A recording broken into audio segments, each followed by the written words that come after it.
It's 7 p.m. when it begins at the Herrera home in the quiet town of La Madera, New Mexico. The father, 55-year-old Max, is outside in the garage fixing a few things when his stepson Damian asks if he can borrow his white Toyota truck. But within minutes, this simple request spirals into a violent, screaming argument that echoes across the property. By 7:10 p.m., the mother, Brenda, and her 20-year-old son, Brendan, hear 4 gunshots from inside the house. Oh, shit. Startled, they rush out the front door, but they would unknowingly run straight into a cold-blooded trap that will cost them their very lives. 911, what's your emergency? Ma'am, I really need you to take a deep breath and tell me. I can't understand you. What's going on? What do you mean, take a deep breath? Ma'am, this is 911. What's going Bro, on? what do you mean take a deep breath, bro? I can't fucking stand dispatch. You're in La Madera? What's going on in La Madera? Who got shot? I need you to tell me where you're at. What are you? Are you on number 1 Private Drive 1695? Hauntingly, the line goes dead immediately after, but it's mere moments before more calls come in. Somebody just shot my father's lost. Oh my God, we need an ambulance like right away. Okay. This kid has gone nuts. He shot his mom, his dad. As calls continue to flood in from friends and neighbors, police rush to the Herrera home, unaware that this is only the beginning of a nightmare about to unfold before their eyes. One alive, 2 dead? Were you here? Yeah, I was here for the first one, and then she came around and she called me and said he had shot, Max was shot. Yeah. I was over checking him, and the kid shot his mom, the other one.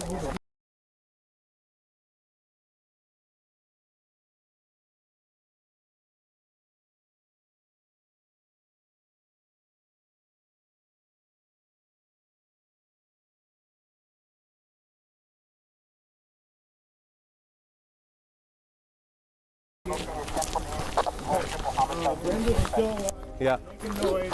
We need an ambulance here. Did you hear anything that they were fighting about? I heard like 5 shots, bam, bam, bam, bam, and that's, I kind of paid attention. I walked, I turned down the sound, I turned off my air conditioner, and I listened, and I heard a little bit of voice, and then she came running around the block saying Max has been shot. Yeah, that's Brenda. That's her boyfriend, Max. That's her son, Brendan. Barely, but it's actually probably better for her to be where she's at right now. It's coming out, you know what I mean? Hey, Calling, go ahead. you hear me? Who shot you? RA7 sensor, we're gonna have 2 possible 10-7, 141, barely breathing. We're gonna need 55 here. Tragically, Oh the my neighbor leads goodness. officers to the blood-soaked victims, the mother, Brenda Gallegos, and the father, Max Trujillo, lying in pools of blood. Both have suffered a single execution-style gunshot wound to the head. Damn. Just a few feet away, they fuck find a is you- third that's your victim, own their parents. son, Brendan Herrera. But as they move closer, officers realize that Brenda is still alive and needs immediate medical attention. An ambulance is on the way, but before it arrives, the police need to clear the scene.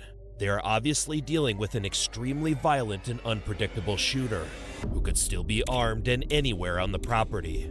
The moment they step inside, the first red flags begin to pop up.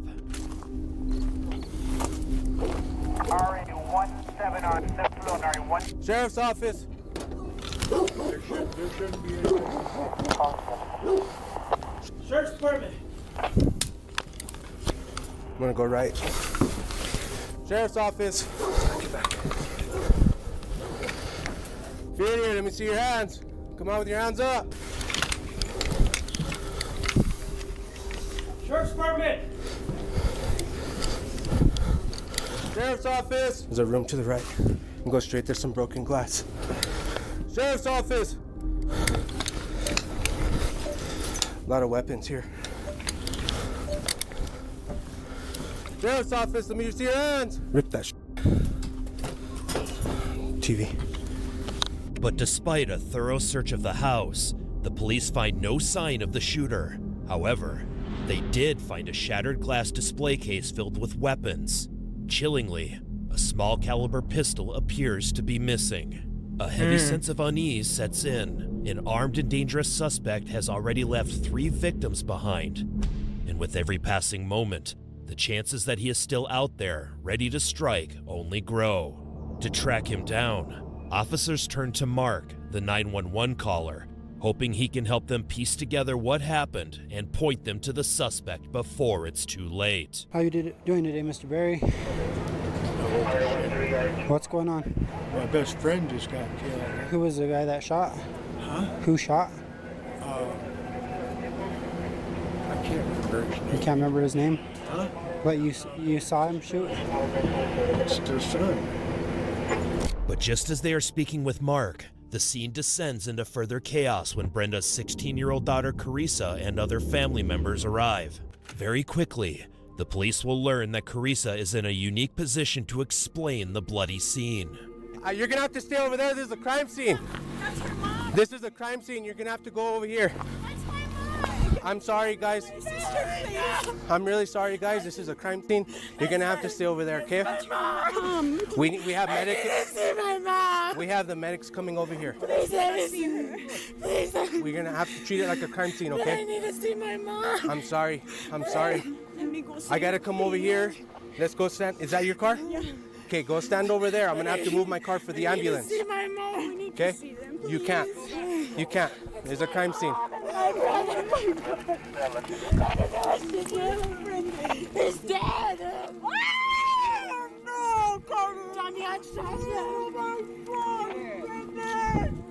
Who's Damian? Who's Damian? He's my brother that shot them. Damian what? He Damian? shot my dad first, and then my brother and my mom. Oh, where's Damian? Where is he? Who told you this? Who told you I this? seen it. I was there. You were there? I ran. Let's go. Come over here. Sit in the back of my car, okay? As shots continued to ring out, Carissa fled for her life and hid at a neighbor's house, where she used their phone to call other members of the family. She makes a horrifying accusation, claiming that her 21-year-old stepbrother Damian is responsible for the bloodshed.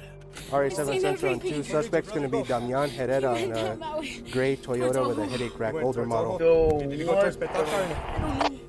The truck has a labor on it. I don't know. It's going to be Pataca or El Rico. He might have a gun with him. Does your brother know anybody in El Rico? I don't know. He's sick. I don't know. He was supposed to have an appointment today, and I don't know. Okay, I'm going to close the door. I have the air conditioner on, but we got to do some other stuff real quick, okay? She's still alive right now, okay? Did he leave with a gun too? What? Did he leave with the gun or did he leave the gun? I ran down the hill before he left. What did he shoot him with? Oh, it was like a pistol. A pistol? Yeah, I don't know where he got it from. At long last, an ambulance arrives, and paramedics desperately attempt life-saving measures for Brenda. She was rushed to the hospital for further care, but both Max and Brendan were confirmed to be beyond help. At this point, officers are in the dark. They have no idea what state of mind led Damian to the incident, and whether he simply snapped or if this was premeditated. Moments later, Carissa's brother arrives to help officers piece this puzzle together. That's my brother. So how did it happen? Can I go talk to my They're right there in front of the red truck.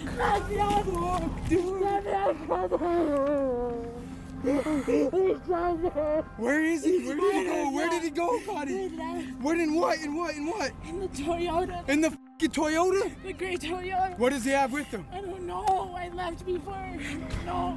What does Damian have with him?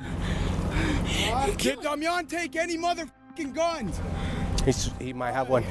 Yeah, I think so. Oh. All right. They're looking for him. Just leave it alone though, guys. But as they meet Max Jr., they don't yet realize his reaction is driven by something deeply disturbing. If we don't find him, he's gonna fucking kill everybody. We need to find him. This confirms everyone's worst fear. Damian is on a killing spree. With the suspect armed and on the loose, officers split their focus. As one unit moves out to track him down by any means possible, knowing time is running out, another brings Carissa in for questioning, hoping she can provide anything that leads them to Damian before he has a chance to strike again.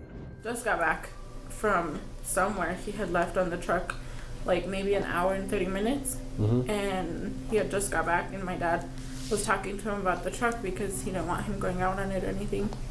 And then my dad was untying something from the truck, and then they walked their different ways, and the truck wasn't running very well. It had been breaking down, so he didn't want him on it, and he got mad because he took it out. He thought he was gonna get it stuck somewhere. He didn't know where he was. Changing a few words. It didn't seem like they're arguing. Who's that? My dad and Damian, my brother. And I seen that they both walked off. My dad was walking one way, Damian walked the other. So I walked back into the living room with my mom. And then you just heard the 2 gunshots. My dad was yelling for my mom. And so my mom and my brother Brendan ran out to go see what's going on, and my dad was there laying in the front door. He was bleeding on one side. So I ran and got the phone, and I was gonna call 911, and my mom got it from me, and I tried giving my dad CPR. Come in. And it wasn't working. He was gone. And you're the one who called 911? I did at first, and then when someone answered, my mom got it, and Damian took it out of her hands, and he threw it somewhere. And Damian, did he like rip the phone out of your hand? Out of my mom's hand, he did. And then that's when him and Brendan started fighting again. Despite her close contact with Damian, it's a miracle Carissa was able to escape and survive. But they soon learned Carissa isn't the only witness. Her sister-in-law, Cheyenne, had just arrived to drop off her 5-month-old son when the first shots rang out. She fled with her child, but not before witnessing the beginning of Damian's violent rampage. Brendan was yelling at Damian because Damian, I guess, looked like or seemed that he was going to try shooting him again, and that's when he yelled at him, "He's dead," to Damian, and Damian yelled it back that he wasn't dead yet, but he wasn't even moving or anything. Where he was shot? His heart, his left side of his chest. A medical examiner would later determine that Max had been shot 4 times in the back, the bullets tearing through his heart and lungs, while heroically fighting Damian, not just to protect his own life, but that of his surviving family members. Brendan had also been shot at point-blank range in the back of the head. After Brendan's demise, there was no one left to stand between Damian and his mother, Brenda. He shot her as she knelt beside Brendan's body, begging for her life. The nature of the wounds Damian inflicted points to something more than panic. It's anger, and while they are desperate to find Damian, officers don't yet realize that he will strike again. Police believe he is still armed and moving, but where he's headed is anyone's guess. After finding out the exact series of events, the detectives were also looking for insight into Damian's state of mind, or an explanation for why he might have done something so awful. During his own interview at the station, Mark, the first witness officer spoke to, was able to shed some light. Can you tell me where you live? What's your residence, your address? There's a separate little residence there on the property that I rent. The shot happened. I passed the cab of the truck. He turned around and passed on the other side, and I saw him at that point, and he looked straight at me. The shocking look on his face after he shot his mother, there was just nothing there. That's why I thought we were next. And I thought it was blank, just like poker face you wouldn't believe. Like a blank stare? Yeah. No emotion. Did he look or appear different than normal, Damian? That's the creepy thing, is he didn't. He didn't? He seemed like he knew exactly what he was doing. Like he knew, like he had the intention to do it. Like it was so much. Just for fun. Damian's path could be in mortal danger, but with no clear leads and no cell phone to track, investigators have no way of knowing where he is. It's a small town, and the police department allocates all of its resources to tracking down Damian. The strongest lead all the officers have to work with comes from Mark. You heard the truck start? Yeah. Did you see him leaving the truck? Yeah, I was standing about 50 feet off the road, talking to the 911 operator. And what did that look like, the truck? Dark gray Toyota. It had a light bar across the top. Okay. And a rack and side racks on it. The police lock in on Damian's direction of travel and the vehicle description. They issue a bolo to all units in Rio Arriba County, as well as the adjoining Taos County. But the next clue comes from another 911 call, which confirms what the police had feared most. 911 Taos, where's the emergency? My husband is, I don't know if he's dead or not. I think he's dead. And several SB units are heading up towards Las Tablas. We just got wind that a male subject is off of a forest road up there. I'll get it to you once we get there. Possibly bleeding out from a possible gunshot wound. We're missing a black Silverado from the scene. Shooting call, and the victim is going to be a Michael Kite. The wife is identifying the victim as Michael Kite, not the suspect. Also, the suspects on this 49 are going to be unknown. What officers had been racing to prevent has now become a reality. The town is very small, so the odds of a second shooter being on the loose are slim. The call came from just 35 miles from the Herrera home and was located along the route he might have taken. According to Michael Kite's wife, he had stopped to help a man whose vehicle had run out of gas. But without warning, the man turned violent, fatally shot Michael, and drove off in his truck. The details mirror what unfolded at the Herrera home, and if investigators had any doubts about Damian's involvement, what they learn next removes them entirely. Saying that there's a silver pickup parked at the neighbor's house to that location on Forest Road 222 that they do not recognize. Again, a silver pickup is parked next to the neighbor's house near that Forest Road 222 where that other 49 was found that they do not recognize. The white truck left at the scene is registered to Max Trujillo. Now, police know for certain that Damian's rampage is far from over. He is still out there, moving, and with no idea where he's headed next. The threat only continues to grow until another 911 call comes in. Okay.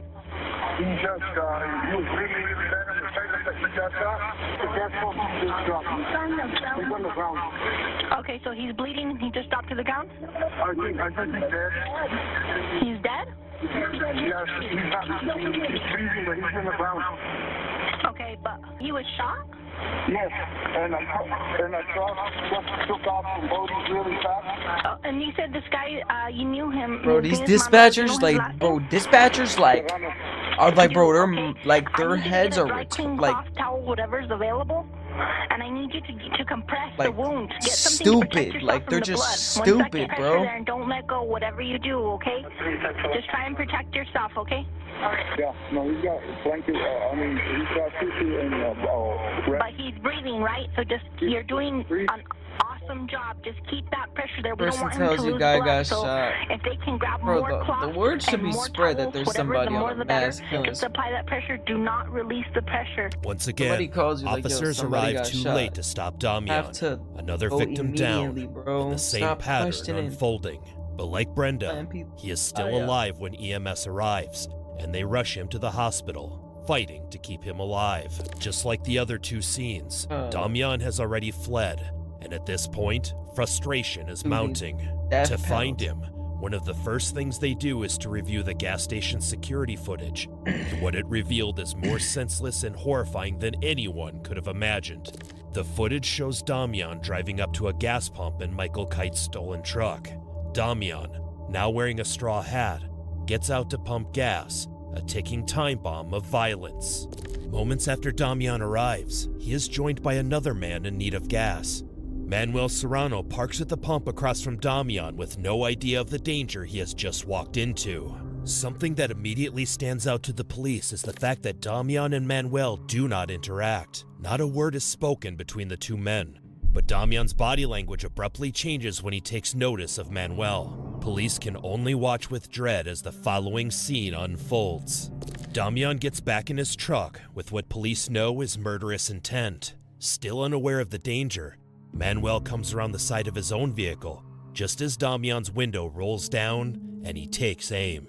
With the first shot, Manuel is finally made aware that he is in mortal danger. He tries to run, but Damian chases him down in the truck, and he doesn't stop until his shots connect. With units across the area searching for Michael Kite's stolen Silverado, It's the police's officers fault, are bro. stretched thin, scanning every Can't do road shit and right. highway. Then, finally, a break. Damian is spotted driving recklessly down the highway. After leaving 5 victims You should have behind, been this caught is him their driving chance. reckless. And this time, officers are determined not to let I'm him pitting slip this away. dude. I'm doing all types He of is shit. driving recklessly.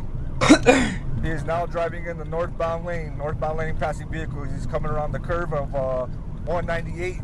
Might go head on. Oh my goodness. Damian takes a curve too fast and veers off the road, crashing head-on into a tree. Officers expect him to be injured or stunned, but as they step out and approach, it's clear he isn't going down without a fight. Got your victim rolling. Call for ambulance. Call for ambulance. Hurry up. Good. Stop it there. Stop right there. Hands up.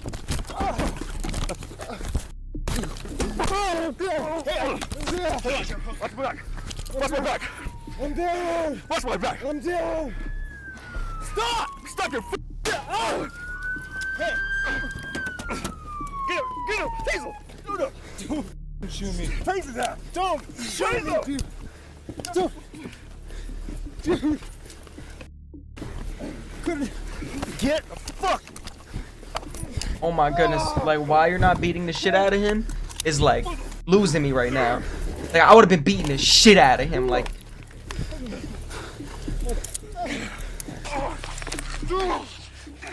oh my goodness, bro. You have no idea. Careful that knife. Careful that knife. I got the knife. I got the knife. Taser, bro. Taser. I would have gave him a leg shot just because right here. Bro, taser. Taser, hold on. Okay. Okay. Keep on, keep on. Hey, stop.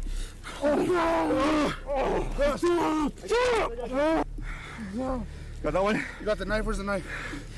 Yeah, it's here. Check this way. I didn't even do anything. Make sure it's on. Didn't even do anything. I didn't even do anything. It's all good. Find out with my gun. It's all good, bro. Well, no, he kept grabbing my leg and you were reaching. He was grabbing my gun. Yeah. I wasn't trying to get anything. You guys tackled me. With Damian finally Just shut subdued, the fuck up and one kick him officer in the breaks face. off to clear Michael Kite's stolen truck and immediately spots the firearm used in the rampage. Let me go. I have airbag deployment on this side. Unable to tell on occupants. Vehicle appears to be unoccupied. Got me?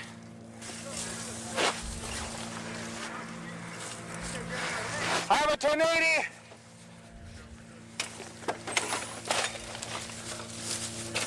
Weapon clear. Vehicle clear. It's on the front seat. Like a 22 rifle, man. Where's the rifle? Somewhere in there. You guys, I had to defend myself. Now, as officers search Damian, they don't know yet, but even more evidence is waiting to be found as they turn out his pockets. I spot search him again. You guys have tape? Huh? Oh. You got some bullets there. Don't pick them up. Don't pick them up. Don't touch them. Don't touch them. In the wake of the car crash and following altercation, police take Damian to the hospital before asking him any further questions. Once medically cleared, police take him down to the station, hoping he would tell them what drove him to take such heinous actions. After Damian was searched, the detectives waste no time placing him in an interrogation room, hoping to get a confession. But Damian has other plans. So what happened? Got into it over gasoline. Okay. And my stepdad tried chasing down me, gun. But just moments later, Damian's story changes. So then he starts chasing you with the gun? Huh? He starts chasing you? He didn't chase me. He fired at me. My brother went to go and break us up. He shot my brother. I wrestled with him for the gun. My mom got in the middle of it. He shot her. and I had to shoot him, dude. Damian said he fled the scene in Max's truck, still fearing for his own life. When he ran out of gas, Michael Kite came to his aid. Only according to Damian, the altercation that followed wasn't his fault either. He was been trying to push me out of his truck as soon as we got to his house. Okay. And I was just defending myself, dude. It's just, I don't know what it is. Well, I'm never into violence, dude. Ask anybody that knows me. I was cleaning the windows and I don't even know what he started telling me in Spanish, dude. And I was just like, yo, calm down, and started rushing me, and that's all happened. But with all the evidence stacked up against him, it is obvious to Yeah, he's a detectives that fucking Damian skits. is lying. Damian insists on this story, so the detective wraps up the interview and proceeds to bring 3 homicide charges against Damian. He was transported to jail to await further legal action.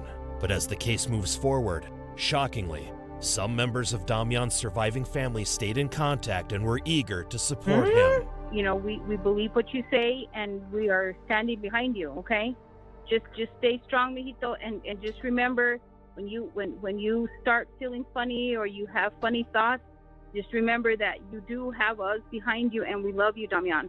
Thank you. And you know, our hearts are just torn apart, but we're trying to remain strong so that to show so you have support, and we're here for you, okay? Blankets, they throw away all my socks, my paper, pencils, all my letters that you guys sent me. Throw away all that stuff. How come?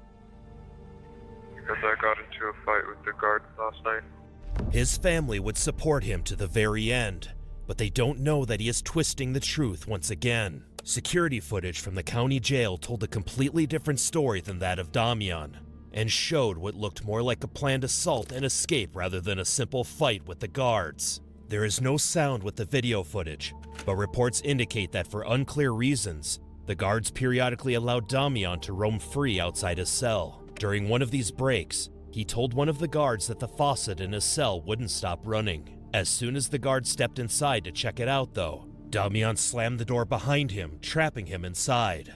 With one guard trapped, Damian armed himself with a heavy flashlight from the guard station. He hid around the corner and lay in wait for the next guard to come by. What followed was an all-out brawl between Damian and the guard. An EMT who happened to be at the jail jumped into the fray. But it wasn't until a second guard joined the fight that the 3 men were able to subdue Damian. Damian was strapped into a specialized restraining chair as he continued to rage. This rash of violence was deemed to be an escape attempt. While Damian continued his reign of terror in jail, tragically, the 2 surviving victims, Brenda and Miguel, succumbed to their injuries while at the hospital, adding 2 more counts of murder to the charges Damian faced. But Damian's motive for all this, though, would be the biggest mystery of all. Damian had no previous criminal record. Some say his horrific rampage might have been tied to the psychiatric problems his sister Carissa believed he was dealing with. A friend of Damian's insisted that the man he knew would never do something like this, preferring to go into the wilderness and meditate. However, the fact that Damian had told his family he thought about killing people for fun suggests a far more sinister motive. But the only person who could say for sure is Damian, and he never spoke in court, and only insisted to the police that none of this was his fault. In August of 2021, Damian was convicted of 4 consecutive counts of murder for killing Max, Brendan, Brenda, and Miguel. He was given 4 life sentences. The trial for Michael Kite's murder was conducted separately in an adjoining county, and it wasn't until 2023 that Damian was convicted of the murder of his 5th and final victim and sentenced to 30 more years in prison. Bruh, they should have gave him death. Death, man. What happened to the good old death penalty, dog?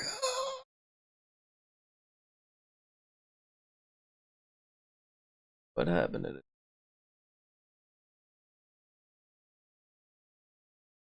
Gotta give like that a death penalty.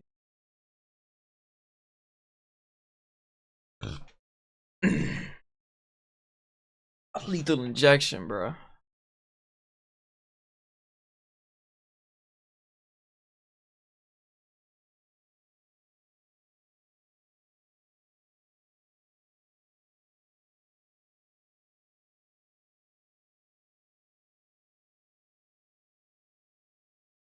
Yo, yo, yo.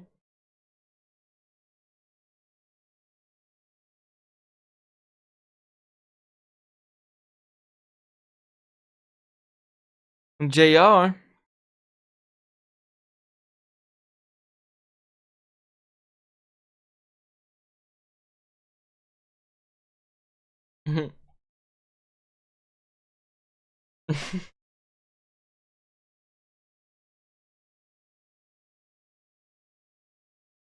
That's him?